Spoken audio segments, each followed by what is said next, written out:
We good? Welcome. Drink with James, episode 89.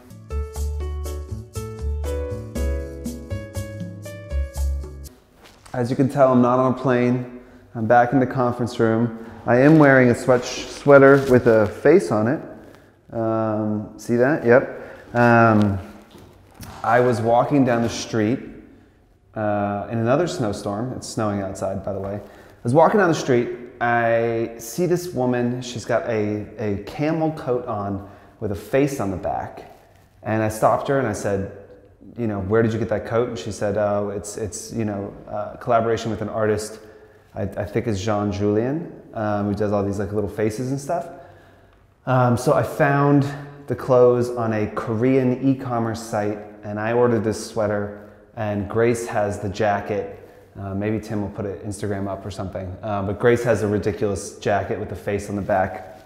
Anyway, this stuff is great. You should check it out. Again, the only place I've been able to see it is some random Korean e-com site, which maybe I'll send a link to Tim. But I'm usually not one for incorporating humor into my clothing because I take myself incredibly seriously and I take my clothes seriously. But it was snowing today and I have worked for like 19 days in a row and I'm tired.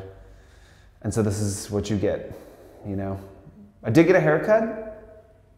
Oh, actually, super depressing. I'm getting a haircut and I'm chatting to my guy I've been going to for years, and I had ordered something for him. It doesn't matter, you don't need to know the specifics. He's like, I hope it gets here before I leave. I was like, what, you going on a trip? He's like, no, I'm moving to Washington in May. And I was just like, motherfucker. Like, once you find somebody that can cut your hair and you like them, and then they leave, it's such a pain in the ass because you have to like, one, I don't really like talking to my barber. We kind of just like, we just don't really speak, and it's just like, we know each other well enough that that's cool. Like, nobody feels weird. So it's not like sitting down. Like, I was asking him yesterday, like, I would love if you could just like strap my head to the chair and I could go to sleep, because I find the whole hair cutting thing very cathartic. And it makes me want to fall asleep. Anyway, now I gotta find a new guy. He's probably gonna screw it up and he's gonna want to talk to me. It's a whole disaster. But men in New York City, if you have any barbers that you really like, let me know. What else is going on? I went on a little mini rant today on Instagram that every single feed I've been seeing looks exactly like Tezza's. So like, you know, she does a lot of oranges, a lot of saturation, and then she will always kind of wear something red or have something red in the photo. And I've literally seen 20 feeds in the last week that are that exact same thing. And I just cannot stress enough that this is a terrible fucking idea and that you should find your own thing that you're good at and do it. Yes, Tezza is growing like crazy. She's gained 50,000 followers in the last month. She's got 5.3% engagement, which is, you know, over 5 times the average of people that are at her following level. But like, this is her thing. She does it really well. And so like, everyone else just does a shittier version of what she's doing. And when you look at it, you just kind of roll your eyes and you're like, oh cool, you're like copying what she's doing. I can speak from like our perspective. We probably would never work with somebody that is like a direct ripoff of somebody doing it better. So always good to experiment, good to test, good to like, you know, see, can you edit your photos like her? Can you take a couple photos like her? I would even hat tip it if you did it, you know, trying out like, this is like my, you know, channeling Tezza today. Like, I think that is worth doing just to learn and see what's working, but don't change your whole feed to what somebody else is doing. Come up with some shit yourself. It's not that hard, I promise. So, we're gonna move on.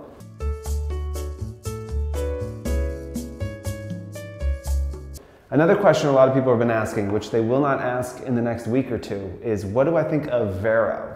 First, I don't think of it very often. Second, you know, I think as an influencer, you should look at new platforms. You should try things out. That is certainly worthwhile. Will Vero take over Instagram? I mean, no. I'll just say it. No, there's no fucking way it's going to.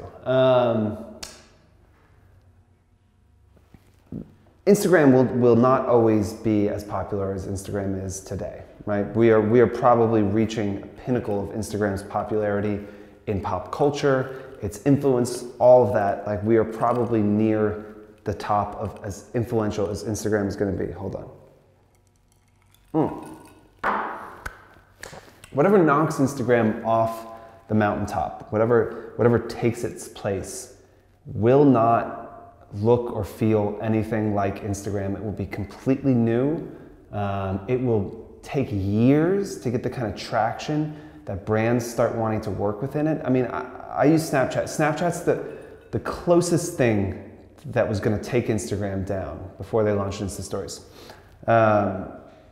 Snapchat was eating into Instagram's traffic. They were, you know, they were growing a lot faster than Instagram. They were doing all these things right. When Snapchat started, if you remember, it was a messaging app. It was people said it was a sexting app. Nobody took it seriously. And then all of a sudden it was a thing, and it started to get popular. It took years before brands started paying attention to people that had Snapchat followings and started to want to work on those platforms. So somebody coming out being like, hey, it's Instagram, but the feed is chronological, it's never going to fucking work. Instagram is not interesting because of its features. It is only interesting because of the community that is there. There's 800 million people on Instagram. To fight that, you're gonna have to create something that is so addictive and so different that people open up Instagram and say, this feels old. This no longer feels like the way I want to consume content, which is exactly what Snapchat was. You know, like that instant video that was disappearing after a day that felt fresh and interesting, and it was a whole new way to create content. And at the core of these platforms, they're a way for people to stay in touch with their friends and family and people that they care about. It's not a way to like give book recommendations or movie recommendations or restaurant recommendations or whatever the fuck Vero says it's gonna do. That is not what Instagram is interesting for. Like, the reason people like it is because the people that they care about are on that platform creating content and they're learning about them. So another just example as a comp, if you're in a fight with somebody about this, have a think about this. I was talking to a friend that works at TBS this weekend, and we were talking about Netflix and all this stuff and just how different the media is and how different that world is. And I was like, could you imagine being in a conference room with Warner Brothers, 10, 15 years ago, right when Netflix started, and you walk in and you say, hey, just so you guys know, Netflix is going to create better original content than you're creating. They're going to create more of it, and they're going to fucking eat your lunch, and they're going to be a more valuable company than you in 10 or 15 years. That, you would have been laughed out of that conference room. Netflix was a place to rent DVDs online, and now it's the most innovative content creation company in the world. That's not a linear thing. The same thing will happen with a platform. It'll start out looking and feeling like one thing, and then all of a sudden it'll replace Instagram, and it'll feel very natural. But it's not going to be something like Vero. It's not going to be something that is released in response to Instagram and to some of the pain points that you're feeling, because for somebody to switch, it just has to be fundamentally different. So that's a long way of saying I wouldn't worry too much about Vero. It's not going to be around for very long, I think. I could be wrong, but I'm probably not. So that's my piece on that.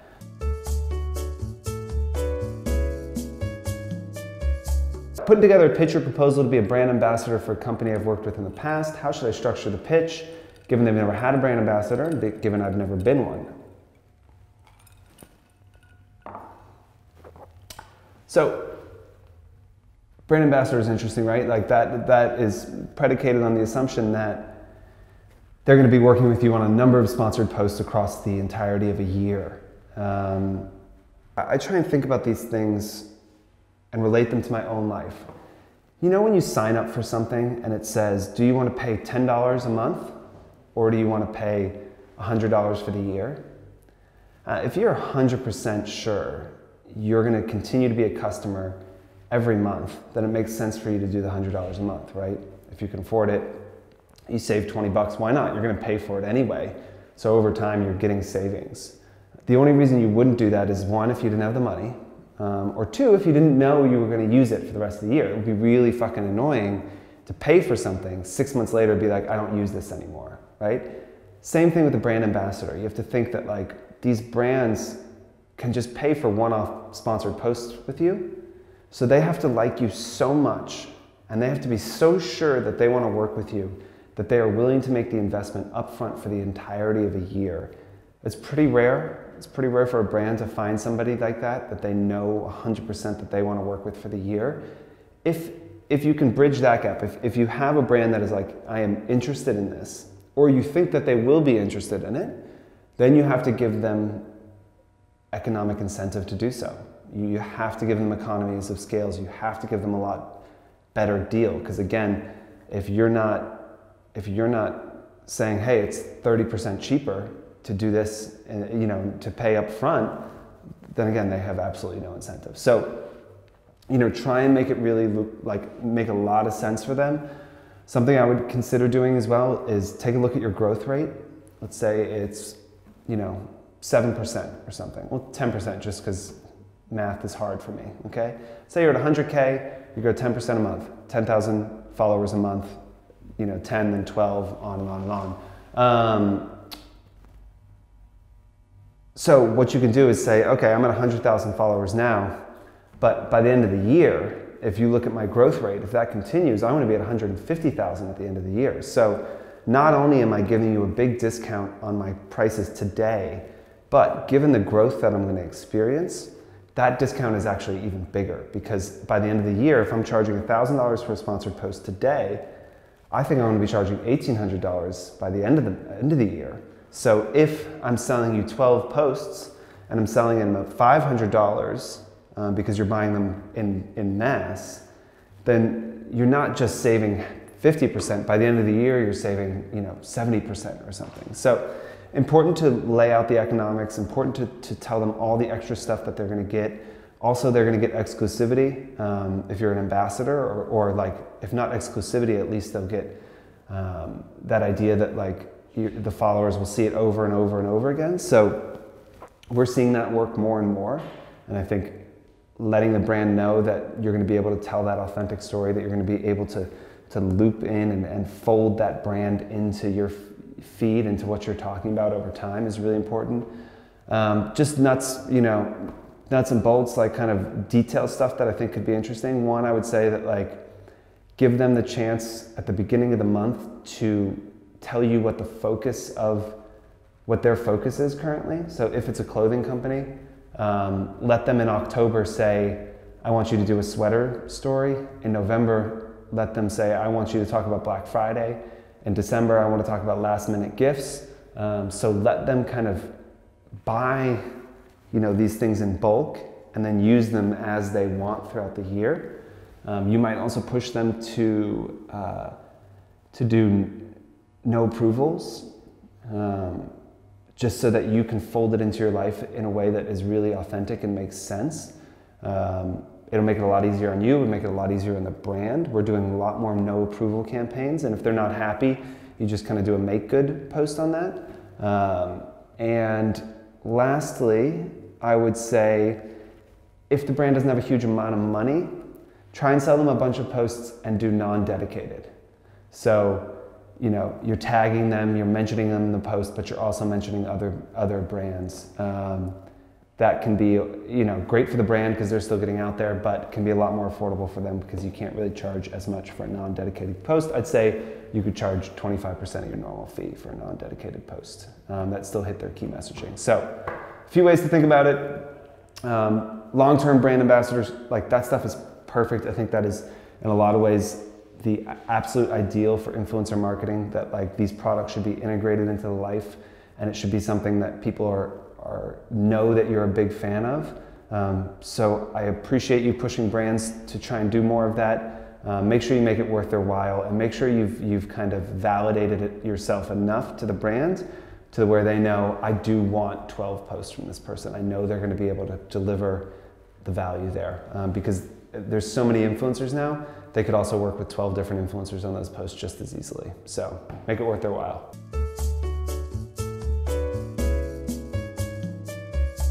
Last, can we be more transparent on what brands are looking for in terms of, well, like, can I provide some transparency on what brands are looking for in terms of kind of what makes a campaign successful? This is something that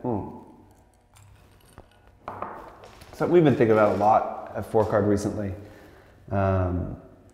is pushing brands and influencers to define success.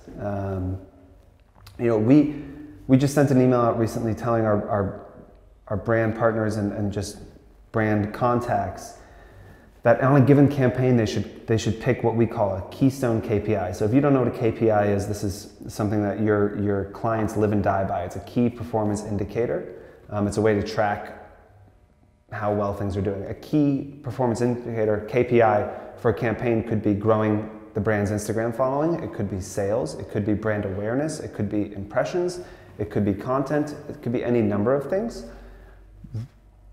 Definitely before you do a campaign with a brand, ask them, what does success look like for you? What KPIs are you tracking? What is the most important thing that you need out of this campaign? You know, I think about it in a way of like, if I was an influencer talking to the brand, I would say, what do you want my followers to know or do at the end of this campaign? Do you want them to know the story of this sweater, that this is an Instagram artist who's got 800,000 followers and he does these very fun doodles and he now has a clothing line? Or do you want to tell the story of just like, this is a funny piece of clothing, it doesn't matter who made it, and you want to drive to the e-com site that's selling it and tell people that they can buy it and it's pretty affordable, it's like a $60 sweater. Two very different stories, two very different ways that you would tell that story. It's really important for you as an influencer, and it is only going to get more important, and we have talked about this before, to take responsibility for the success of the campaigns that you work on. Your job as an influencer when you do a sponsored post is not to do the sponsored post, it is not to post it on time, it's not to follow the brief, it is to help that brand reach whatever set of goals they have. That's it, right? And so I saw a post the other day, I had a brand person email me and they said, hey, I paid this influencer $750 for a post. She did it, it got a lot of engagement. She barely mentioned the product in the post. It was like the second sentence of the post was about the product, but it just said wearing and then said the brand.